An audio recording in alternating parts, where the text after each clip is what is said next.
بسم الله الرحمن الرحیم. د سلام په وړاندې کولو سره مو پام راړوم د میدان وردګو ملي راډیو څخه تر دې مهاله لاندو او مهمو خبرونو ته. د میدان وردګ ولایت جغتو ولسوالۍ د کلاندې علي لیسي امیر د کلاندې او اختر بابا خیلو د کلیو او ولسي مشرانو په هڅو د دې ولسوالۍ د پوهنې امریت د وطنۍ لپاره د 1,400,000 افغانیو په ارزښت ځمکه ځانګړې شوې.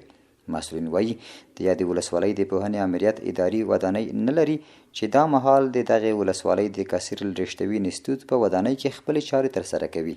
دوی له خیریه بنسټونو، ملي پانګوالو او سوداګرو څخه غواړي چې د دې ودانۍ په جوړولو کې ورسره مرسته وکړي. د اسلامي امارت مرستیال ویان ملا حمدالله فطرت وایي اسلامي امارت له نړیوالې ټولنې سره د مثبت تعامل هڅه کړې، خو ځینې هیوادونه یې ترمنځ د تعامل پر وړاندې خنډ جوړوي. ښاغلي فطرت د ملګرو ملتونو له سازمان څخه غوښتي چې پریکړې په خپلواکه توګه وکړي او د نورو تر تاثیر لاندې رانشي. د اسلامي امارت مرستیال ویان زیاتوي که د ملګرو ملتونو سازمان خپلواکې پریکړې وکړي، افغانستان به په نړیواله ټولنه کې خپل ځای پیدا او په ملګرو ملتونو کې خپله څوکۍ ترلاسه کړي. د اسلامي امارت د بیا واکمنۍ سره بغلان کې د غوري سمنټو کارخونې تولیدات 2 برابره زیات شوي دي.